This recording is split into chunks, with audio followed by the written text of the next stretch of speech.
Welcome to the Why God Why podcast. I am the co-host, Peter Englert. I am here with a friend from Browncroft, Alannah DeHond. She is responding to the question, why will mental health continue to matter in the future? And so I think the purpose behind this is Alannah caught me at church a few months ago, and she was just wondering what we do for mental health at Browncroft. We shared a bunch of Why God Why podcasts. And I just thought having a conversation with someone from Rochester, someone that grew up at Browncroft, about this topic would be great, because I think we're all trying to wrestle with what does a healthy outlook on mental health, what does it look like, especially in this new generation and new times. So, Alannah, welcome. Thank you. I'm excited to be here. Folks, this is Alannah's first podcast interview. It is. I'm a little nervous. You got this. You got this. Well, let's start with a softball. Tell us your story and how you ended up as a mental health counselor. Yeah. So I was trying to think back, okay, when did my journey with mental health begin? And my mom would easily say kindergarten. She'd be like, I was the kid who was always in the principal's office because I was, getting in trouble here and there, but I was kind of this anomaly because I was a straight A student, and that carried me all through college, all through my graduate program, but I was always getting in trouble. And so my mom, I want to say it was around middle school, she started to say, okay, like, what's going on? You're skipping classes, you're doing this, you're getting in trouble with this person, you're talking, right? And what's happening? So my teachers met with her and they said, let's get Alannah evaluated for ADHD. And immediately my mom was like, no way, there's no way she had this. Well, it turns out after interviewing my parents, after interviewing my teachers, my coaches, ADHD, that became my label. And so as soon as that became my label, I started to think of myself differently. And when I was thinking of myself differently, I was like, oh my gosh, I wonder if everyone else is starting to think of me differently too. So it kind of switched my perspective on myself, which was confusing, especially at a young age. And in high school, right? You're still trying to figure yourself out. And all of a sudden you have this label where your teachers are putting you in boxes. Your parents, not intentionally, but it put you in this box. And they offered me medication. I was like, okay, sure, I'll take it. Yeah, advisement of my parents, doctors, why not? And I hated it. I hated it immediately off the bat. Didn't feel like myself. Was losing pieces of myself. I felt like I wasn't fun anymore. Like, what's happened to me? So I stopped. I stopped taking medication. I became determined in 11th grade to figure out what are alternative methods to, not getting in trouble, but still having fun, still enjoying myself. What does this look like? So I got really involved in sports, started talking to my doctor, okay, what do I need to be doing? Exercise was great, but also getting involved in some other things. So I remember specifically one time, I was actually here at Browncroft. My mom didn't want to leave me at home alone because I get in trouble, right? I'd leave, I'd go see my friends, whatever it was. And I came and I was sitting in the back of the sanctuary, arms crossed. I was mad to be there. And this missionary came up on stage and said, hey, we're going to do a trip to Romania. And I was like, okay, if my mom is bringing here thinking me like I'm going to go to Romania, she's out of her mind. But sure enough, I felt, at this time I had been a believer since 8th grade. Got saved, been a believer, got to this meeting, and I felt the Lord being like, no, you got to go. You got to go to Romania. And I told my mom. My mom's like, okay, cool, we're going to Romania. Sure enough, we started doing the meetings at Browncroft.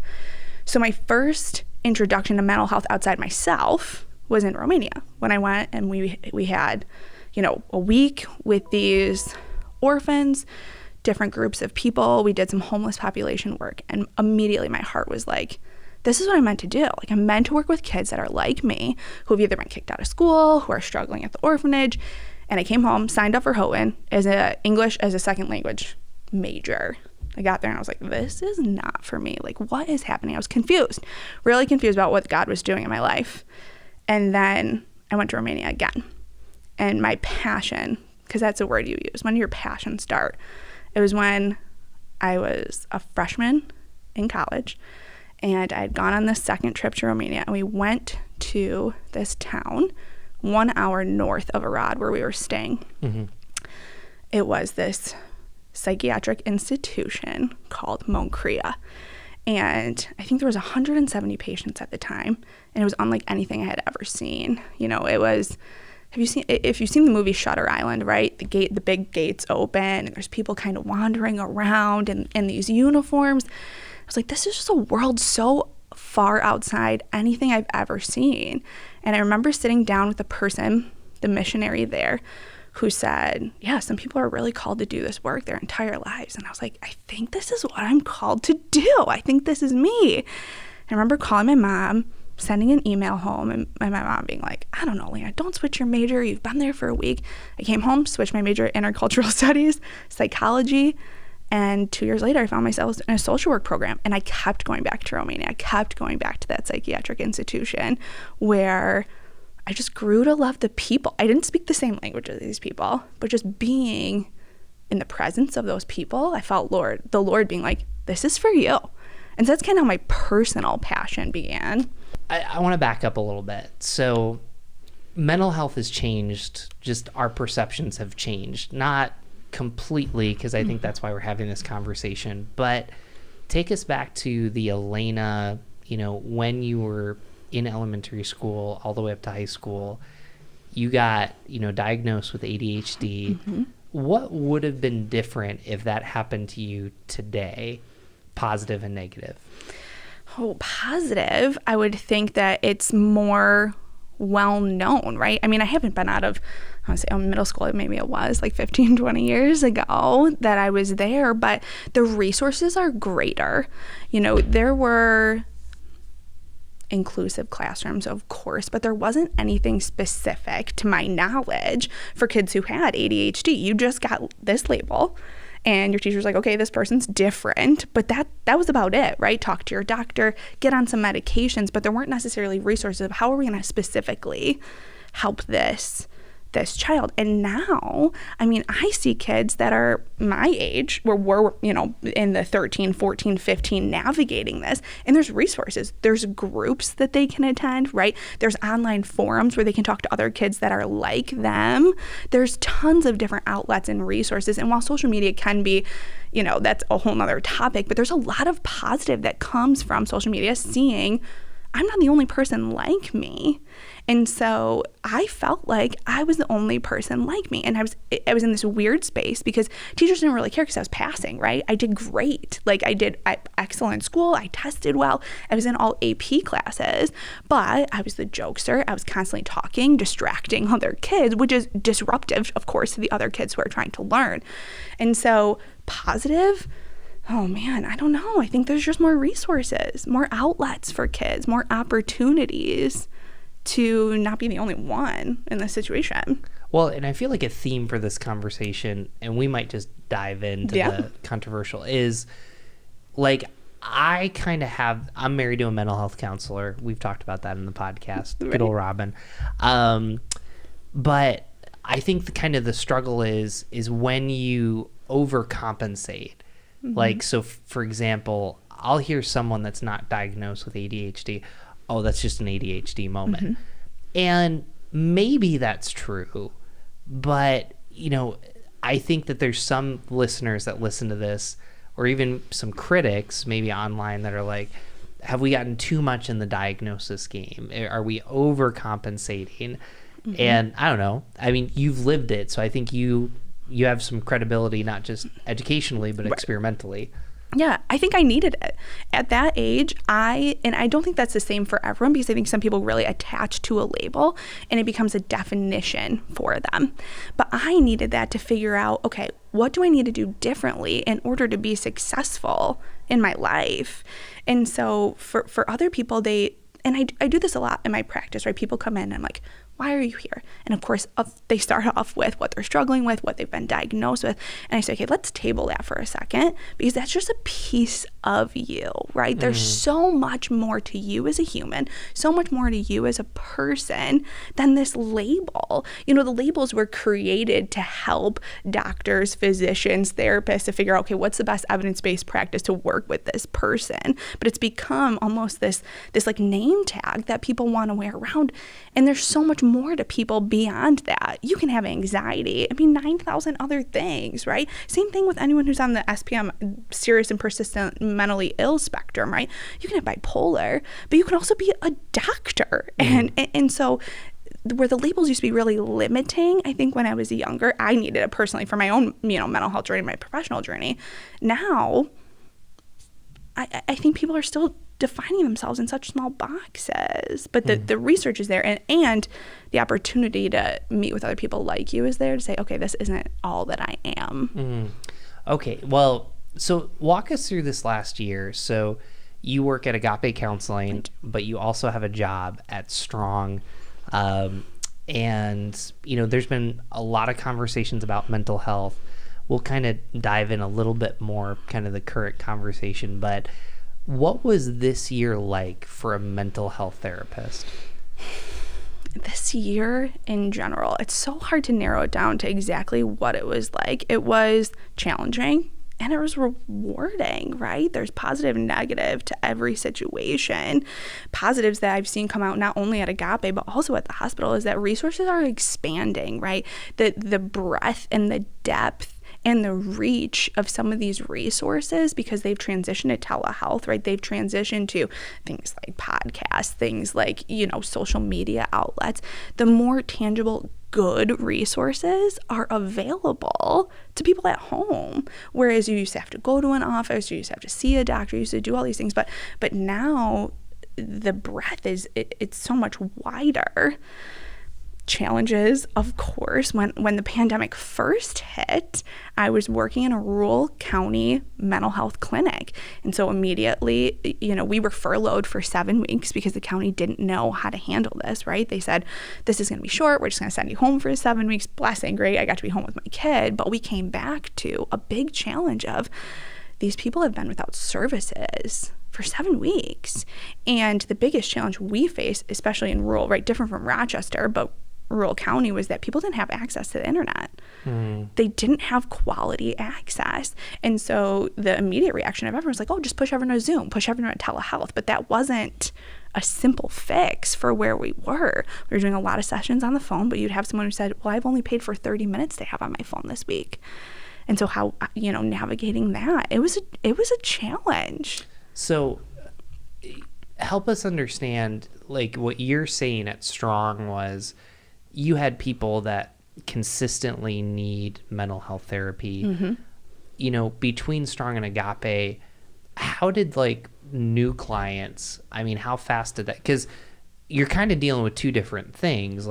You're in the midst of a pandemic, someone doesn't have internet, they've only got 30 minutes on the phone, but then all of a sudden, it can seem and feel like everybody woke up during the pandemic and said, I need mental health. And I don't know, just walk us through that. Yeah, so two very different positions. At Strong, I'm a clinical evaluator in the psychiatric emergency department, right? So you have emergency services. So these are the people who are acutely suicidal, acutely homicidal, have had a serious incident typically take place, or have been referred by a provider, a family member, those types of things. So the immediate access has to be there. But what we were seeing was, and still are, is even before the pandemic, wait times were extensive, right? The rule is kind of across the board that from when the minute a person comes up our elevator, you have to be seen within 24 hours by a physician to determine, are you going to be admitted or are you going to be discharged, right? Feasible when the numbers are low. But when you have school counselors calling and saying, I have 3 kids who need to be evaluated, or you have mom and, this mom calling about her husband, and the numbers became so wide, so big. But then you also have staff who are adjusting to life, trying to figure out, I have to be home with my kid. We couldn't have nursing staff come in. Physicians were like, I need to, rotate off with my significant other. So the biggest challenge was wait times. And then if you have people who are like, yeah, we're going to admit you. We think you need to be here, inpatient. There weren't any beds. And so we had and still have some people who wait in the psychiatric emergency department for days before they can be, and we had to contract with other hospitals. We're going to transfer you. Where can we put this person? But I'd say one of the biggest negative effects is that you've taken someone from the familiarity of their home now, and you're not in an individual room in the emergency department. You're in a waiting room, and you are seeing people come in and out who are in the darkest spaces of their lives. And then you had staff who were also confused with policy changes, right? Everything was different. Yes, you have to do this. No, you can't do that. This person has to be COVID tested. And when we have someone who's acutely psychotic yeah, we have to COVID test you. Well, how's that going to work, right? This person's already paranoid about the staff that are in there. And so that is and was probably one of the biggest challenges I've seen personally at the hospital. It's just the numbers. So this comes up a little bit, because you just mentioned it, and you mentioned it in your story. When we think about medication, so there's some people, Christians, say don't get medicated, and then there's other people that just run to it. What's your kind of view for our listeners? Because hearing you wanted to get off medication, and it sounded like you wanted to get off because you didn't like the effects of it, but you just kind of shared about medication. I mean, how do you live out that tension? Yeah, it's a tough tension to live out, but I think the easiest way I put it is I actually compare it a lot to my dad, right? So he would be fine with me sharing this, I'm sure. He has a pacemaker. Okay, so he has a pacemaker because he has an issue with his heart, and so his doctor has this medical device that's placed inside of him for a physical issue, and he also has to take medication. He couldn't do one or the other. He has to do a combination of both, right? And so that's what I tell people is there's environmental factors that play into your mental health, and then there are sometimes chemical imbalances that play into your mental health. And so you can target one or the other, but the magic in sometimes pairing the two, and the greater success in sometimes pairing the two, if your life can be better, why not consider it, right? And I tell people, every person who comes into my office, I'm not a medication pusher. We can do as much as we can in here, but I encourage everyone to meet with their physician, meet with their psychiatrist, and say, hey, what are my options? There are some symptoms, absolutely, that can be targeted through therapy, through exercise, through changing certain habits, right? Decreasing certain habits. But there are some people, in the same way that, your blood pressure will be better if you take a pill, your anxiety will be better if you take a pill. And it's really personal choice, right? I could have tried multiple different medications when I was younger, and maybe one of them would have worked for me. But my personal choice was, I'm not a danger to myself. I'm not a danger to others. How can I just live a more quality life by changing some of my habits or finding outlets that work better for me? Mm-hmm. It's so person dependent, really. And I tell people to kind of reduce the noise, meaning who would you go to for advice, right? Would you go to your doctor? Would you go to your spouse? Would you go to your best friend, right? I don't want you on the internet Googling, should I be on medication? Should I not? I don't want you talking to your neighbor about, should I be on medication? Should I not? I want you to evaluate, the people who speak truth into your life. Sure. The people who care most about you. But it's hard. It's hard in the Christian realm. It is. Well, what's hard about it?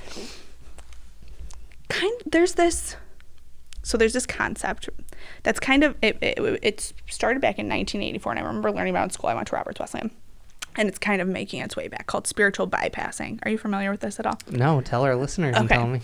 So spiritual bypassing was, I can't think of the name of the psychologist who coined it, but it was basically saying how harmful it can be to people when you say, oh, just give it to God.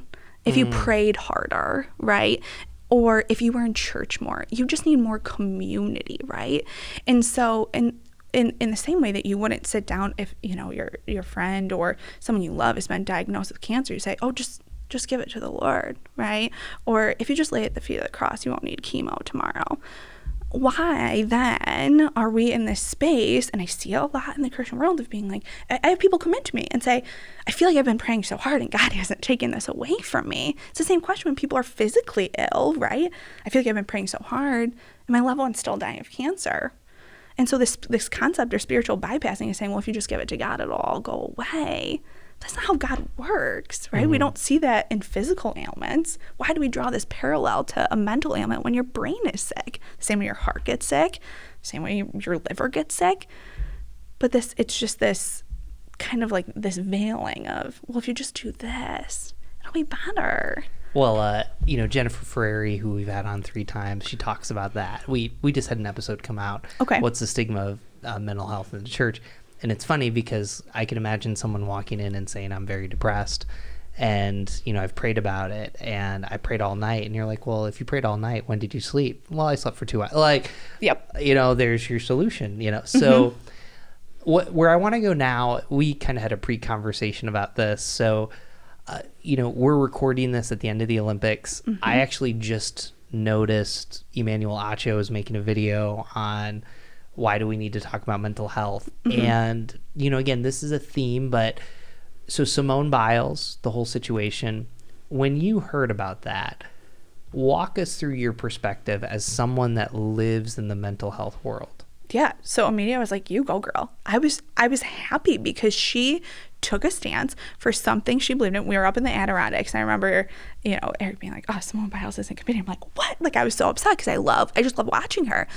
But then the stance she took, right, immediately my heart is like, yeah, this is awesome. Good for her. She took a stance. She stood up there and said, I mean, if you look at what's happened in her life in the past 5 years, the trauma that she's been through, the things that she's had to endure, I can only imagine how intensified those are on a national stage, right? Or being in a situation that might be triggering. I don't know her history. I don't know, you know, the gamut of her mental illness, but to be able to take a stance and say, this isn't good for me, no matter what it is, I think it's a huge power move. I think it's great. But I also remember sitting down and being like, oh my gosh, the backlash that she's going to get from this.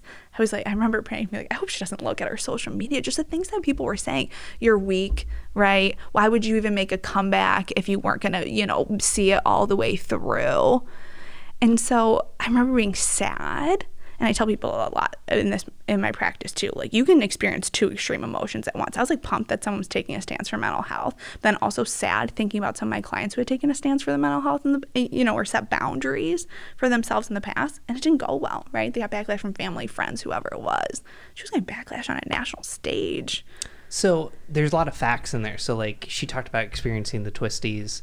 If my daughter was on the uneven bars and she was like forgetting where she was, that's not a situation I want to be in as a parent. There was a lot of like unfair feedback. How do you address someone that feels the concern? Because to some individuals that I've talked to, it feels like we're celebrating this when it's like we wouldn't celebrate an injury. We would feel for someone, but there's kind of this weird tension of totally want to support you, totally want you to get the help that you need. But the celebration was just, you know, I think there was an uneasiness with some people of, we want you to be a healthy person. We care about you. You're the GOAT. But the celebrating of it, I don't know. How do you respond to that? It's tough, I think, to figure out what is appropriate and what isn't. Now, when you're saying celebrating, are you talking on the behalf of like the American people, of the team, of Simone? Like who's celebrating? I feel like the people that I've talked with, like, you celebrated someone sitting out, and there's very valid reason, because I think there's thoughtful people that feel like this is very valid, but there's some unintended consequences. Like, I think there's, I mean, again, I don't want to speak for people and stuff, but I think this is why this question is important to wrestle with, is somebody could be experiencing high levels of anxiety. Someone could be experiencing the twisties. Like, they literally changed the scoring on it. Like, you want to talk about moving the goalpost. Like, that's just a fact. Like, she couldn't even do a normal routine. Like, all of that is true, but there was like, you know, if someone injured their ankle, you know, we would feel bad for them. But I think the struggle is, and maybe what you would say, I don't want to put words in your mouth, maybe what you'd say is, we've come so far in mental health but I'll let you respect, because I think that's kind of the struggle. Is there an unintended consequence to really celebrating this for people to kind of say, hey, I'm not in because of mental health? And I feel like that's a real conversation that we're not maybe having. I don't know. Yeah, I think when I think about consequences, right, I think what is the bad that's come out of this, right? And so, yeah, there's been some backlash, but when you weigh out the two, what type of conversation would we be having if she pushed herself through this and then came out and said, you know, said whatever, Maybe she started struggling with suicidal ideation. Maybe she ended up inpatient, right? And then she pushed herself too far. And then what are we talking about, right? So are the consequences greater by not stepping away, not breaking that stigma, and pushing yourself beyond your limit? We talk about boundaries all the time in mental health, right? Setting boundaries. People who don't understand are the people who push the boundary, or who say, I don't get it. Why are you doing that? And I think the people who are cheering her on, the ones who aren't kind of pushing those unintended consequences, get it. Say, you did something for yourself, right? There was another guy that was on the Olympics. I'm going to forget his name now. He was 3 weeks out of an Achilles tendon surgery. And I remember watching him, and he didn't do well, or didn't do as well as he normally did. And I was thinking, gosh, this guy's putting his body through a lot. And after, he cried and he was upset, and he was like, maybe I shouldn't have done that, right? So there's consequences with pushing yourself too hard too. I think there's consequences no matter the choice that you make, especially on a national stage. So I don't know. It's hard to determine. What if the response was, because again, I think the hard part for some people is the celebrating. We're proud of you for making that decision, and we hope that you're well. Like, is that different? Or, because I think with, as we process this, why will mental health continue to matter in the future? I think that's kind of what we're wrestling with, is how do we talk about this in a way that doesn't throw, well, as Americans, we are go-getters, we are going to power through. And I'll use a different example for football, concussions. Like, there's a point now, and I don't hear anybody saying this for concussions, there's a point now where it's like, you just got hit in the head really, really hard. Guess what? You're going to get evaluated. And I don't know why it's different with mental health. I guess that's why I'm trying to process with you. Is why it's different for mental health. I think just it's the stigma that's related to it. It is that, that mindset of being a go-getter. I think what it comes down to actually is you just have to respect people's choices, right? Individual choice. If someone is going to choose to continue to get their head beaten every Sunday on the football field, and that's their choice, there's going to be consequences, of course, right? And there are going to be people who cheer that person on from the American mindset of, yep, you kept going even when you shouldn't have. And then there's going to be people, moms, sitting back and being like, that boy's stupid, right? and so it depends on where you cut the pie, if you will. Some people are going to say this is awesome. Some people are going to say this is terrible. The same thing happens in mental health, right? You're going to find a series of people who say, yeah, Simone Biles, we're celebrating you. And then there's going to be another gamut of people who say, we're not celebrating this, right? You should have pushed through. You put yourself on this stage to do a job. This is your job. You quit. So I think it just depends on who you're looking at, who you're polling. Well, but what about the people in the middle that we support the decision? And I think that's kind of what we're wrestling with mental health, because I'm wondering, the parent that's thinking like, my kid says that he's anxious and doesn't want to do this. How do I both be sensitive to that and help him make that decision and do it in the right way versus you're saying that you're anxious. Is it really anxiety, or do you not want to? Because I think what I hear you saying is, saying, let's take it for face value. And with Simone Biles, with even, there's a ton of medical staff that kind of would say that. But I think that's kind of what, you brought up the Two Chasms. There's some people in the middle that are just wondering about that. Right. So, and that continuum is long though, right? We're making assumptions. We're talking about two very different things here, right? You have either a mom and a son or a parent and a child relationship, or someone who's on a national stage, right, where we're making tons of assumptions about what's happening in their life, right? The conversation Simone's maybe going to have with her mom or dad is going to look a lot different than the conversation you and I are having about this person that we don't know. We don't know the ins and outs of their lives. Whereas if you're someone who falls in the middle with your kid, what I tell people is, you are the expert in yourself. I tell that to the kids. I tell that to the parents, right? You of course, know your children really well, but they also know themselves really well. And of course, developmentally, finding a space where your kids are able to articulate their needs, able to articulate their emotions, right? That takes work. But that middle ground of, you're right, when do I push someone outside of their comfort zone? And when do I say, okay, I understand that this is anxiety, we're going to step back from this, right?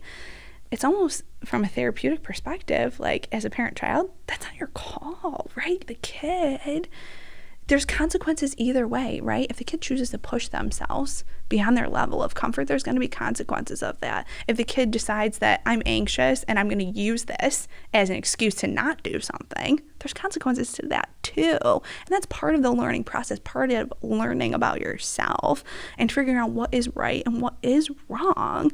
And so, my parents could have easily said, nope, we're going to make you take your medication. You're going to keep doing these things. But they sat me down and said, what do you want? Well, it sounds like you're asking for curiosity. Mm-hmm. You're just asking, because even in a conversation, you might not be able to, and I don't think anybody's ever 100% on anything, so with the anxiety, let's say my daughter tells me that she's anxious, 80% of it could be legitimate, 20% of it might not be. It might be, I really don't want to do. Right. But I'm going to focus on the 80%. I want to play the percentages game.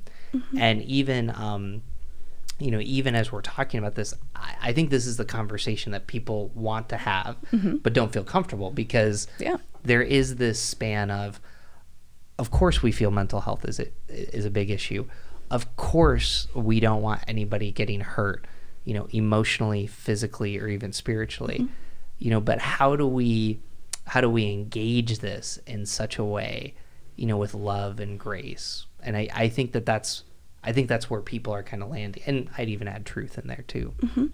Yeah. I mean, people take advantage of systems all the time, right? Even people who have physical ailments, right? They will say like, I can't do this because my back hurts, or I'm not going to engage in this because of whatever, right?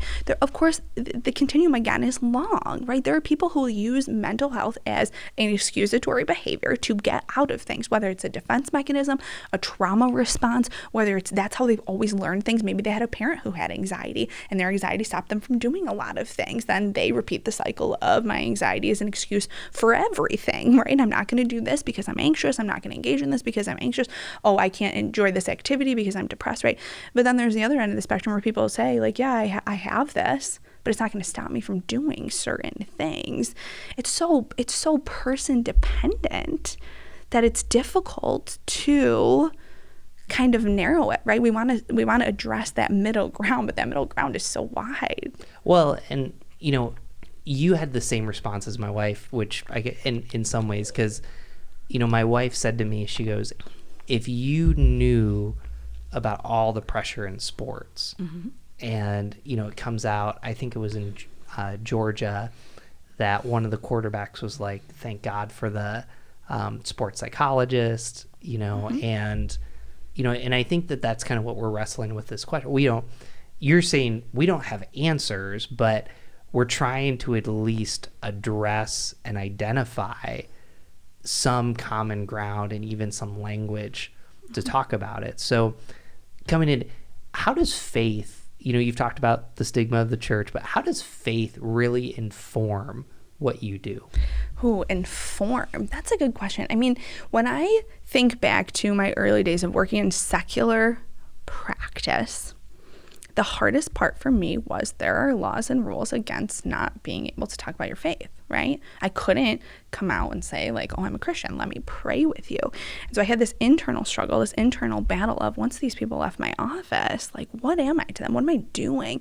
And there's just so much power, I think, in what I've seen in prayer is that even though this person has left my office, doesn't mean the work has stopped, doesn't mean that there's nothing else that I can do. In terms of faith informing my practice, I have a unique opportunity right now at Agape where faith is part of my practice, right? And same thing. I mean, I'm big on the continuums. I have people come in and I ask them like, How important is your faith to you? Do you want me to incorporate it in everything we talk about in here? And I actually have a lot of people who say, I'm a firm believer. I love the Lord, but what I've been doing hasn't been working. So give me the other side. Give me the science. Give me the evidence-based research. Give me, not the let's talk about what Jesus says about this, right? Let's look at what has worked for other people. And faith looks different for everyone, right? And I think the biggest takeaway for me is that the work is never done. And that song, I forget who sings it now, but like Battle Belongs, right? This is, it's a part of my journey, a part of my story, of course, to incorporate and use my faith and be a light for Christ. But I can't fight it all on my own. And I think that's a burden that a lot of my non-believing friends or my non-believing coworkers, my non-believing counterparts have, is like, how do you not exhaust yourself at the end of the day, right? A lot of my non-believing peers in general are like, how do you do this all the time? My God, the Lord, first of all, right? Because at the end of the day, I can be good at my job, I can be terrible at my job, but it's still not my battle. So I think it's comforting. If you painted, a vision and a picture of what society would look like for mental health to continue to grow and matter, what are the positives? Ooh, if I had to paint a picture of what it would look like moving forward, I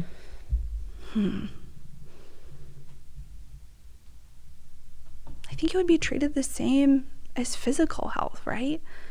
It would be mirrored to the money, the research, the compassion that we put into physical health or even into sports, right? Like, I'd be fine with those two. Like, if we were as invested in mental health as we were in sports, I'd be like, this is great. Like, that would be part of my vision, that everyone would have access to, right? That's a whole nother conversation, but access to quality mental health services, right? Because everyone has mental health. Everyone has physical health. Everyone has mental health, right? Some people just struggle with how to take care of their brain well, right? So in schools, I would say, like, let's talk more about mental health and less about like home ec. I don't know, I think PE serves a purpose, yes, and sports are great. My husband's going to watch this and be like, I want to stop hitting on sports. But kind of drawing that parallel between physical health, emotional health, financial health, economic health, right? Those things are all out there. Well, let's come back to Simone Biles. Yeah. Like, a year from now, would us being in a healthy place, she's saying, I just can't do it because of mental health, would be the same way of saying she twisted her ankle, she's not, like, is that kind of the way that you see it? Yeah. Is that, if someone steps down, or someone steps down because, you broke your leg, right? Or you got the stomach bug. You step down, you can't do it. Okay, move on. No one wants to see someone throw up on the balance Exactly, right? And you also don't want to see someone have a panic attack on the beam either, right? And so why can't we draw that parallel between, you don't want to see someone fall and break their leg, but I also don't want to see someone fall and have a panic attack either. But so it'd be that. Yeah, that's exactly what it would be. So what are some signs that you should really, we assume, we've talked about mental health a lot. We have a Spotify playlist. But for someone that's personally dealing with mental health issues, or they're not even aware, what are some signs that, hey, you really should be thinking about this? Cool. And you'd be like, you're breathing. Right? No, but one of the questions I ask my intakes usually is, or even people I see for clinical evaluation at the hospital, is, how is this disrupting your activities of daily living? Right? So what are you seeing? How are you seeing disruption, right? How do you know it's a good day versus a bad day? Right? And so sometimes good days outweigh the bad days, but if someone's coming to you and saying, I'm having a lot more bad days than I'm having good days, or things like, I can't get out of bed, I can't maintain my relationships. I can't maintain my workload, right? I can't take care of my children. I can't take care of myself, right? And so asking them, where's the disruption? Where is it showing up, right? Anxious thoughts, everyone has them, right? But when do they become disruptive? What do disruptions look like? Disruptions in sleep, right? Disruptions in, are you sitting in a meeting and thinking about everything that's not being presented in the meeting, right? If I was maybe someone who's struggling with anxiety right now, is my mind elsewhere, or is it able to focus on the task at hand? And so disruptions look, again, the continuum is long, and it's different for everyone. What might be disruptive for one person might not be disruptive for someone else. But anxiety shows up in tons of different ways, right? So recently I've had someone who keeps telling me, well, I keep forgetting my appointments. Yeah, well, forgetfulness is part of anxiety, right? If you're forgetting to do certain things, forgetting to attend to certain things, perhaps seeking out some help. But I have people who come into me 1-2 sessions, right? They just have one specific thing that they want to work. And I say, yeah, my door is open. Let's talk about this one thing. Give me a couple tools. Give me a couple strategies. I mean, so often people come in and they're like, I need you to fix this for me. I'm like, well, that's not going to happen here. But yeah. So we brought up some controversial issues, and, your fear is I was going to bring something up, but where would we be mental health wise if we could disagree better or have better conversation? Because, right now we have a polarized political climate. We have the discussions on race, and it'd just be interesting to get from a mental health perspective, how would these things be different in your point of view? If we could agree to disagree? Well, maybe not. But if we were attending to some of our mental health. Can you reframe that? So I guess what I'm fishing for is there's no non-anxious presence in the room. Okay. So all of a sudden, 50 years ago, I don't know if social media was here, but there's a perception, I have a perception that Democrats and Republicans could sit and have a cup of coffee. And when you see a social media fight, I feel like you could put a mental health issue there. Someone feels really anxious and they need to be right. They need to know where the line is. You could also put, that with mental health, the fact that we avoid people, we don't know how to do conflict and I guess maybe you'd say, maybe we'd all agree, I don't think you'd say that, but I wonder as we play out with this conversation in the future, how would having a better understanding of mental health help us live in a pluralistic society like we do? Right. I mean, conflict resolution and communication are learned skills. And not everyone has those, whether it's in the lens in which people see the world and the capacity that people have differs, right? Ideally, we would all have the same capacity. We would all see the world through the same lens while having these conversations, right? To be able to kind of converse in a healthy and appropriate way, but that's just not realistic. And I don't know that it ever will be, right? Because of whether someone was raised a certain way, whether someone experienced a certain thing, but that combativeness that we see between whether the pro mental health and anti, I don't even know I hope gosh that there really aren't people that are anti mental health, because everyone has it, but sometimes it's a defense mechanism. Right? People want to defend what they know, and their capacity or the lens in which they view the world limits them from seeing beyond themselves. And so there's a podcast that that I listen to. He calls himself the angry therapist and refers to his office as the lab. And I love this because he said therapy and conversation is experimental. You never know how the other person's going to respond, and you never know how your body's going to respond to certain things.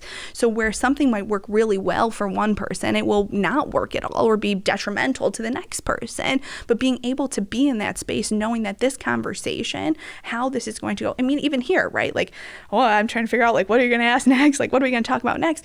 But that same thing can apply in a conversation with two people with very differing opinions.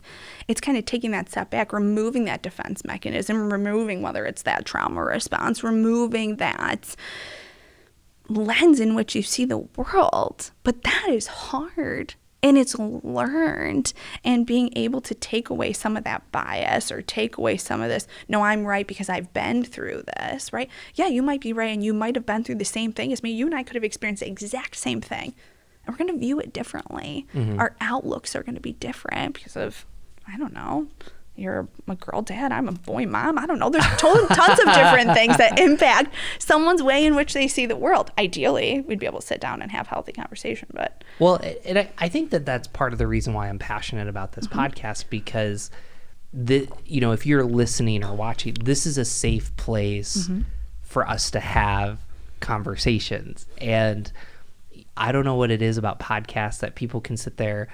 I can listen to someone that I fully disagree with, and I don't feel the need to like tweet or Facebook message or, do anything about it. And so in some ways, listening to this podcast is this act of curiosity, this act of empathy, because even with all the situations we've talked about, what's missing is it doesn't seem like we see from the other. And you're not even saying agree, disagree. You're saying, even with someone that you agree with, do you see why they're so passionate about it? Do you see that? So, yeah. I think you said the word safety, and this always stands out to me because I could come in here and I could be leading this podcast, right, and tell you I'm a safe person. You can say anything to me. This is a safe space. But if you don't feel safe, then regardless of what I do, what I say, how I present myself, or how I act, your perspective might not change. And it doesn't necessarily mean that it's me that's making you feel unsafe. Maybe it's something that you've been through. But in order for a space to be truly safe, both parties have to feel safe, right? So I love going into conversations yeah, this is a safe space. Say anything to me, right? But if you have someone who's been in a situation where someone said, yeah, this is a safe place, and then all of a sudden it becomes no longer a safe place, then they have this preconceived notion that, yeah, even though you told me it's safe in here, even though you told me it's okay to talk about whatever in here, they don't feel safe, whether it's a provider that didn't listen to them, a family member that didn't listen to them, someone that they love and trust, a spouse who's always said, no matter what you bring to me, I'm here for it, right? And then all of a sudden they're not there for it. And so I come in here and you're like, yeah, Alannah, this is a safe place. Say anything you want. I'm like, whoa, no, I've been to a podcast before and they have said whatever and they have thrown me off guard. In order for it to be a safe space, both people have to feel safe. And I think that's what's hard about mental health. Well, let's close with these two questions. This has been great. And again, these conversations are why we have this podcast. Because can I ask this question in church? So during Mental Health Awareness Month, you did a post on Facebook, just how to help someone dealing with mental health issues. And again, this has kind of been a theme where, instead of giving the pat answers, or how do you really support a friend, a spouse, a parent, a child who might be dealing with mental health stuff? Just, lean into that for a little bit. And I will always stand firm. If there's ever a client listening to this, I'm like, Alannah's a broken record. But that person is the expert in themselves. And you are not. And so I tell people when you sit down with someone, listen to what they need, right? And sometimes people can't articulate what they need. They don't know what they need, but that's not where you jump in and try and solve the problem, right? There are people, if someone comes to me and said, Alannah, I'm having a heart issue, I'm not going to say, why don't you try this? I'm going to say, why don't you call your cardiologist, right? Why don't you call your primary care physician? And so the encouragement of providing the safe space like you and I talked about. Well, what does a safe space look like? Safe space looks different for everyone. Sometimes it's in a church, sometimes it's in that person's home, kind of figuring out what is a safe place for that person, identifying that, and then really listening into what they need. And sometimes it takes trial and error, right? Sometimes people who are struggling with mental health need you to drop off a meal. Sometimes they really do need to be alone. Sometimes they need a phone call instead of a text. But you are not the expert in that person, and trying to make that decision for them typically doesn't end up well. Let them make that decision for themselves. You can encourage, of course, but if someone tells you, I just need you to listen, I don't need advice, then just listen. Don't give advice. Or if they say, I need advice, say, well, my advice would be maybe to go see someone. Talk to someone who knows this, whose profession is this, right? Because sometimes you can be more hurtful than helpful, even when you're trying to create a safe space unintentionally, right? Well, but it almost sounds too, if you're on the other side, you're so afraid of failing or doing and I think that that's why people anxiously give advice. But, let's take, for instance, you're sitting with someone, even just providing them the option. Would you like me to stay here, or would you like space? And they might say, just go in the other room. So I think even what you're trying to say is at least simplify the options if they can't even articulate it, so that they can pick one. And you're not going to know whether you've made a right decision to help someone or a wrong decision until you've made a decision, right? So a lot of people live in this ambiguous, what do I do for this person? What do I do? What do I do? Sometimes it just takes trying something. You can drop off a meal to someone and they can be like, please don't ever do this again, right? Or you can drop it off and be like, thank you, that was really helpful, right? Or offering to pick up a kid from school, or doing something. But again, you're not going to know whether you made the right decision or wrong decision until you've made one. And ideally that person would tell you, hey, it was really helpful when you did this, or it really wasn't helpful when you did this. But it's hard to tell. Well, that brings us to our last question.